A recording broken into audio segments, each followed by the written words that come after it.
Olá, Fred, meu nome é Marco Antônio, sou professor de inglês do Colégio Motiva e vou comentar a prova do primeiro ano do ensino médio do SSA. A prova, como sempre, é uma prova muito honesta. Por quê? Porque segue à risca o conteúdo programático que eles colocam no edital. Então vocês, como sempre, têm 5 questões ABCDE e uma verdadeira e falso. Vou tentar comentar questão por questão com vocês aqui agora, tá bom? Então a primeira questão, a número 7, foi de verbo modal. Então, como o inglês é uma língua extremamente importante, o verbo modal a ser utilizado era o must. E todo mundo sabe, ou então pelo menos deveria saber, que depois do verbo modal, eu não preciso colocar o to, então eu coloco o verbo no infinitivo sem o to, salvo os casos de have to, be able to, be supposed to, e somente esses modais que já vêm com a preposição to.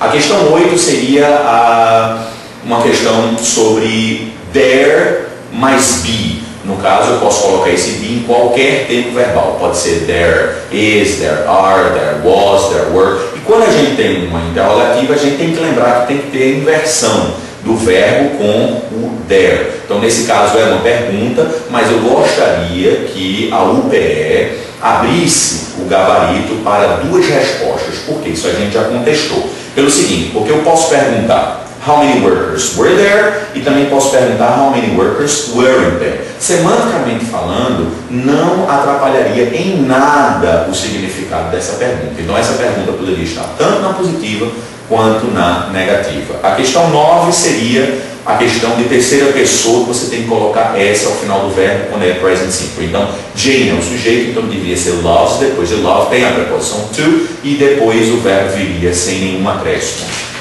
No caso da 10, seria justamente Drummond já não vive mais, a long time ago, daria, na verdade, respaldo para isso. Então essa pergunta estaria no passado, o auxiliar de passado é did, e não pode se esquecer nunca de que se eu coloco did, o verbo que vem depois do principal tem que vir no infinitivo sem to. O 11 seria, na verdade, a questão de comparativo de superioridade. Então, para o adjetivo have, que acaba com y e é precedido por uma consoante, corto o y, acrescento IER. E aí teria que utilizar o verbo to be, no caso, no presente, is your father heavier than you?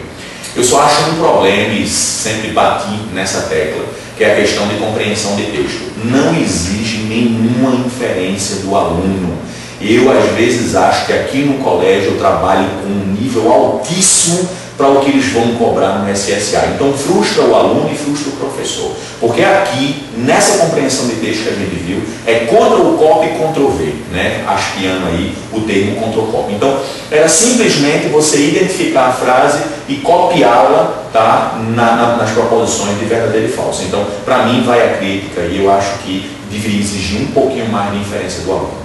Um abraço, até a próxima para vocês.